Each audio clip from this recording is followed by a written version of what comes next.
Sup team, welcome to the video. Today's vlog is going to be a little bit different. Today's vlog is going to be a little bit different.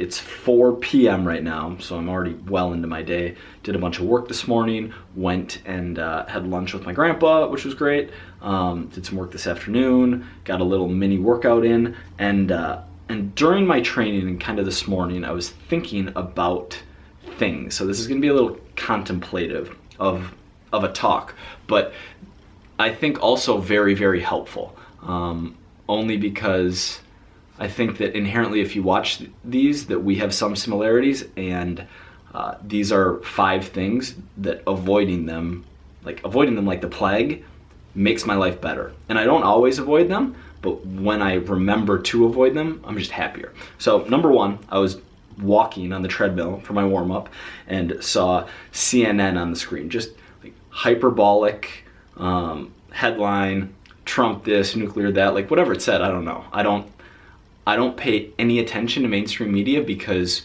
ignoring mainstream media makes me significantly happier, makes me like, or to take it the opposite, there have been times in my life where I was in situations where I kind of had to consume mainstream media because I was staying with someone and it was on a lot, because I was maybe training someone and it was right there in my face. And that's what leads to that like existential depressive, like that, just a very negative state. But ignoring mainstream media at all costs is one thing. Number 2, super common, especially in fitness, comparing myself to others. And in fitness less now than back in the day, but this is something I talk with coaching clients about all the time, is just comparison is the devil. It literally, it ruins mood because there's always someone better at everything. Leaner, bigger, stronger, richer, more famous, anything. Insert, you're never the best. Or if you are, it's a very small percentage chance and it's not gonna last. But yeah, just getting out of that mindset. And anytime I catch myself doing it, whether that means scrolling Instagram, whether, like, anytime, if I'm in that mindset, it's like, snap out of it. Like, what are you doing, idiot? Stop. And that seems to work for me. Number 3, any mindless consumption. So if I'm consuming something, there are YouTube channels that I go to in the morning or before bed, specifically seek out new videos and watch those. That's intentional consumption. There are TV shows, what's one I just watched on HBO? Westworld, I think it's called, where I would intentionally go watch that because I wanted to, because I made the decision that I was going to do that.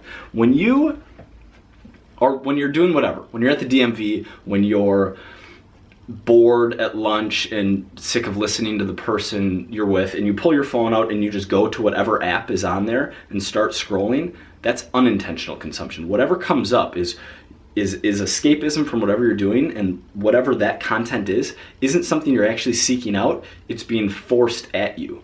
And that can be any social media, like anything. It's just, 1, it's a colossal waste of time, and 2, like whether you're embarking in pleasure or work, do either with the intent of doing them. Because that gray area, that middle area, that I'm consuming, I'm not getting anything done, but I'm really not enjoying that much either, that's the worst. That's literally just wasting time. It's wasting life. Number 4, making assumptions.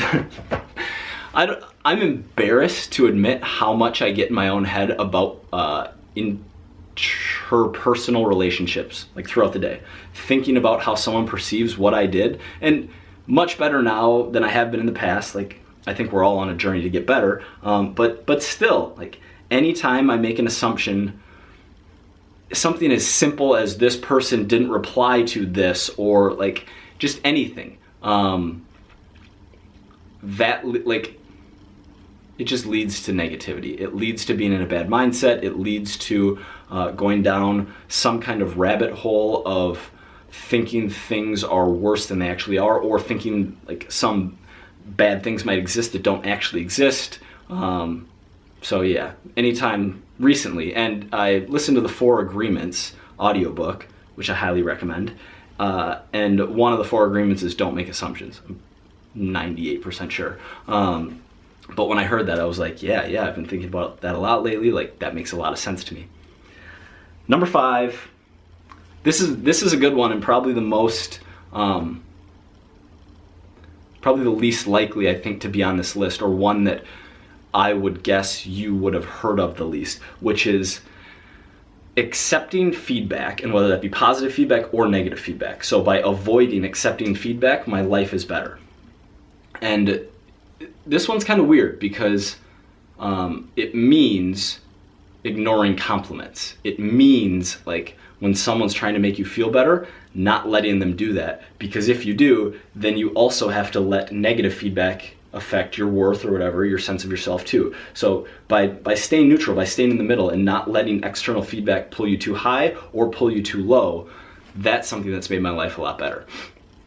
Additionally, people love to give feedback, people love to talk, people love to give their opinions. I'm very careful about whose opinions I let dictate my future actions, right? Like if someone who has never done anything in business is going to tell me how to run my business, like, that's probably not a good piece of advice to adhere to.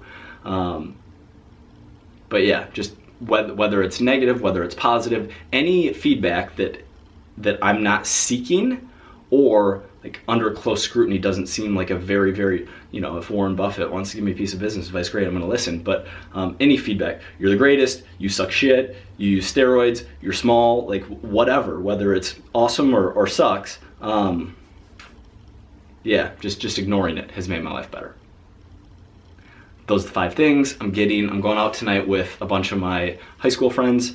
I'm gonna go hang out with my parents for a little bit first, actually, and then I'm meeting up with some buddies, and then going up north tomorrow, which you guys will see in tomorrow's vlog on Christmas. So Merry Christmas. If that's your jam, see you tomorrow.